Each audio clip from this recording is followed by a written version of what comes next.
ٹھیک طریقے سے میرے پاکستانیوں، میں میڈیا کے توسط سے آج پورے پاکستان کو بتانا چاہتا ہوں کہ آپ نے درگاہ میں، چکدرا میں اور اب سوات میں لوگوں کا جوش دیکھا، ان کا جذبہ دیکھا. جب آپ اپنی ذات سے بالاتر ہو کے لوگوں کے لیے کھڑے ہوتے ہیں، ان کی خدمت کا جذبہ آپ کے دل میں ہوتا ہے، تو حکومت جانے کے بعد بھی، اس کو ٹوکر مارنے کے بعد بھی لوگ آپ سے اس طرح محبت کرتے ہیں. میرے پاکستانیوں، میں آج دو باتیں اپنے پاکستانیوں سے کرنا چاہتا ہوں کہ آپ کو یاد ہوگا کہ جب ایک دفعہ پھر ہمارے سوات اور مراکن ڈویژن میں، خیبر پختونخوا میں کسی اور کی جنگ لانے کی کوشش کی گئی، تو میں سلام پیش کرتا ہوں ان غیرت مند لوگوں کو کہ یہ اپنے لیے کھڑے ہو گئے اور انہوں نے آواز اٹھائی.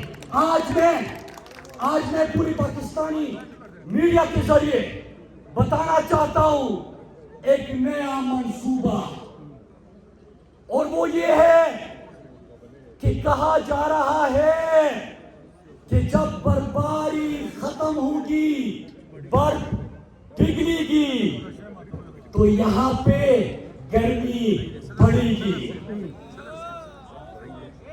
میرے پاکستانیوں، میں آپ کو پہلے سے آگاہ کرتا ہوں، جس طرح میں نے آپ کو کہا تھا، جب پشاور میں بلاسٹ ہوا، ہمارے بہادر پولیس کے جوان شہید ہوئے، تو ان بے شرموں نے ان کی میت کا، جنازوں کا انتظار بھی نہیں کیا.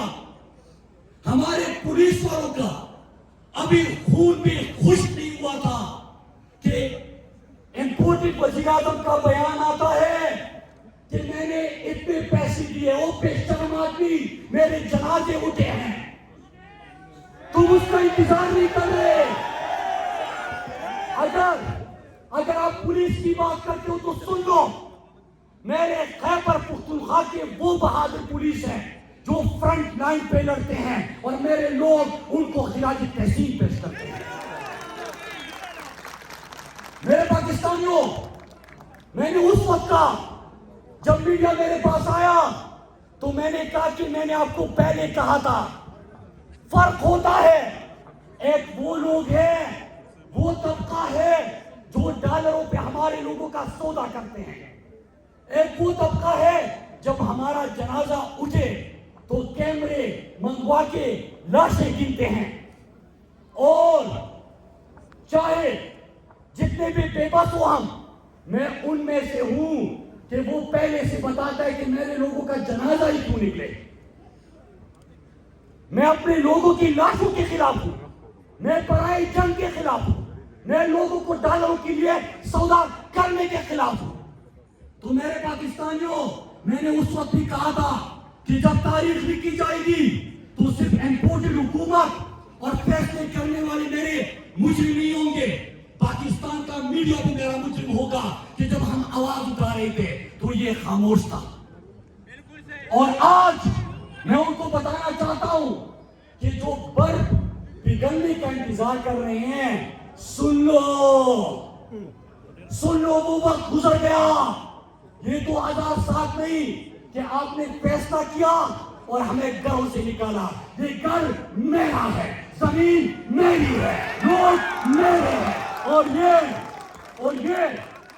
اور یہ کسی کے اشارے پہ یہاں سے بے گھر نہیں ہوں گے. مجھے کہا جاتا ہے، سن لو میرے سوات کے لوگوں، سب سن لو، جب میں یہ باتیں کرتا ہوں تو میں بھی وقوف نہیں ہوں. مجھے پتا ہے کہ اس کی قیمت کیا ہوتی ہے. مجھے ایک طرف سے بھی اور دوسری طرف سے بھی دھمکیاں ملتی ہے. کہتے ہیں کہ یہ جو نوجوان ہے، اس نے پختونوں کو اکٹھا کر دیا ہے، یہ ناکام ہو رہا ہے، اس کو رستے سے ہٹاؤ. میں آپ کو بتانا چاہتا ہوں کہ 2007 میں جتنے بھی بچے تھے وہ مراد